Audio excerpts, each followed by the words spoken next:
Hi everyone and welcome to another episode of T-Dog RC, and today we're taking a look at this, which is my Radiomaster Boxer with the AG01 gimbals. Really pleased with it. I've had it about 3 months, been using it a lot now. I tend to use this for all my smaller models. I've been down the flying field today and something strange was happening. I was flying around and I noticed that the throttle was getting less and less and less. And at one point I almost lost control of the plane because it almost stalled. And I was thinking, what on earth is that? Is that the speed controller failing, the motor failing? But then I realised it's actually the throttle stick. And you might be able to see that there. It's got a bit of a droopy problem. So it's going down on its own, so I need to increase the tension on it. And unfortunately you can't do that with these adjustable hex screws on the front, which would have been really handy. So I've got to strip it down, take the back off and have a look inside and fix it. So this episode I'm going to show you how to do that. And before I get stuck into that and get this on the bench, if you haven't subscribed and you're into fixed wing RC, mainly Balsa, Nitro, a little bit of FPV as well, then please subscribe to my channel. I'd love to have you on board as a subscriber. I'll also show you various tips and tricks, things like fixing this. So without further ado, let's get this on the bench and let's get stuck in. Okay, so first thing I need to do is I've just took the cover off the back and just remove the battery. I don't think there's any screws in the back here. So there's 2 screws here. There's these 2 screws obviously holding this on, but I don't think they're going to be holding the case on. Nothing in there.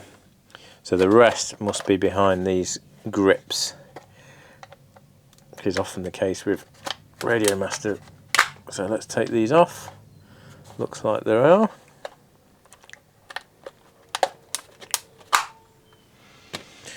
Okay, that's got those off. And we can start unscrewing these screws. Now one thing I do like is that these are hex head rather than cross head, which is nice.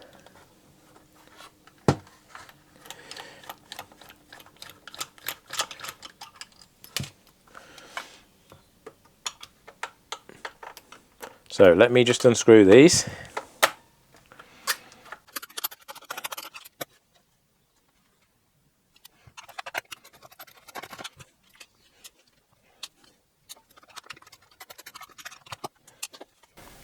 Right, I think that is it. It is. Okay, well that was nice and straightforward. That's just going to come off, so we'll put that to one side. So this is what it looks like inside. And the bit we're interested in, so we're interested in the throttle side obviously. So that's going to be this side. And all we need to do is put some more tension on these. And interestingly, you can see there, I think that one looks very high up. So I'm wondering if that's just come loose almost. So let me get another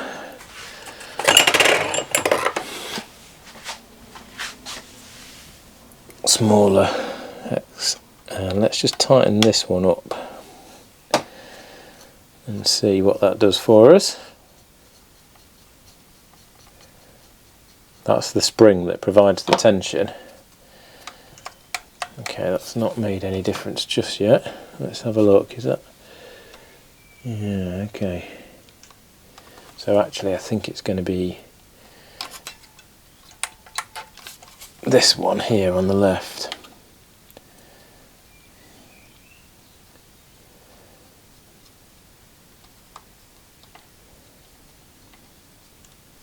Yes, that feels like it's getting stiffer. I'm going to tighten this right up because I do like the throttle to be fairly stiff.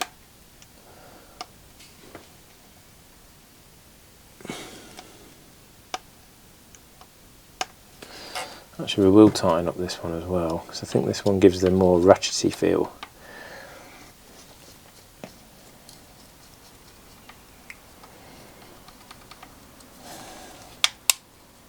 Oh yeah, that's it.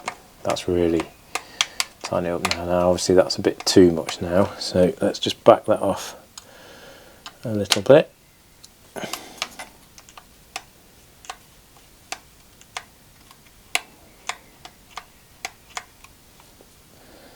Just try tightening this one up a bit more. It's just a case of fiddling with them until it feels right, basically. Now that one doesn't actually appear to be doing much on the left hand side as it happens. That's tightened right down.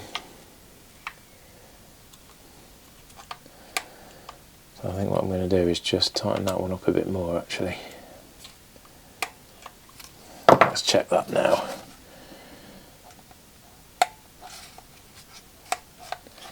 That's definitely not going to come down now. I've just got to decide whether that feels a little too tight. Kind of does, I think.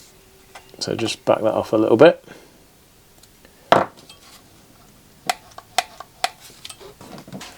Okay, that definitely feels loads better now.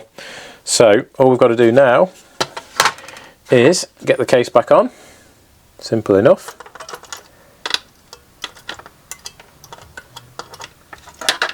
Actually take this off, make it a bit easier to get those pins through there.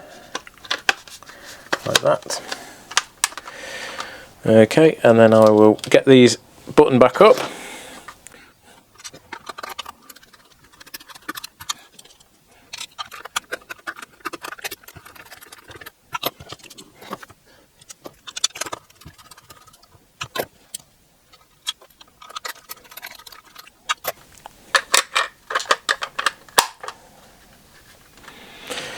Okay, and then we'll get the battery reconnected.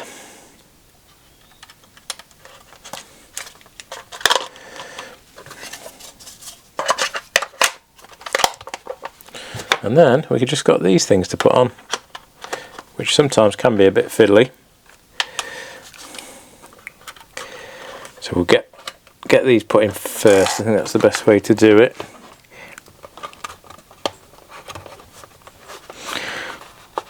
Yeah, so get those pushed in there like that, so that edge is in, and then we should be able to push this down.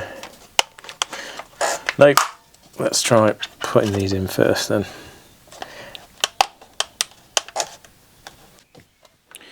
Okay, well that was a bit fiddly getting these back on, but that was the same actually on the TX16. These were always a bit tricky. What I did in the end was get this side here put in, and then just put it on its side like that, and then pushed this edge in, and it all sort of clicks into place eventually. So that's all good. Throttle feels loads nicer now, that's much better. Okay, let's just check that it's all working. Just power it on. I know you can't see the screen very well here, but I've got the channel monitor there, and when I move the throttle, that's moving, so that's all good. In terms of tools, use the 2mm hex wrench to get the case off, and then I think that's a 1mm hex wrench just to actually adjust the throttle. So you can see that was really easy, loads easier than I was expecting actually. With the TX16, I took that to bits more times than I care to remember, but there was always fiddly getting the back off because you got ribbon cables connecting it to the screen and all those sorts of things, and about 1,000,000 screws as well. But that was loads easier, just 4 hex head screws, no worries about like taking the head off the screw, which again was another issue with the TX16. Yeah, 4 screws, back comes straight off, and then you just adjust those 2 tension screws and you're good to go. And even if you haven't got a problem with your throttle actually dropping down, you might want to do it anyway just to get that tension increased to something more to your liking. So there we are, that was a real quick video, but hopefully that helps, and I appreciate you watching.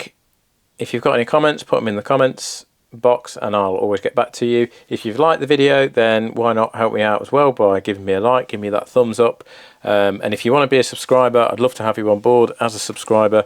Then hit the subscribe button. It doesn't cost you a single penny to subscribe, it's completely free, but it just means you'll get to follow along my channel and see all the stuff I get up to with Fixed Wing RC. And as usual, massive thanks to all those people that are already subscribers. I really appreciate your support, and I'll see you soon for the next one.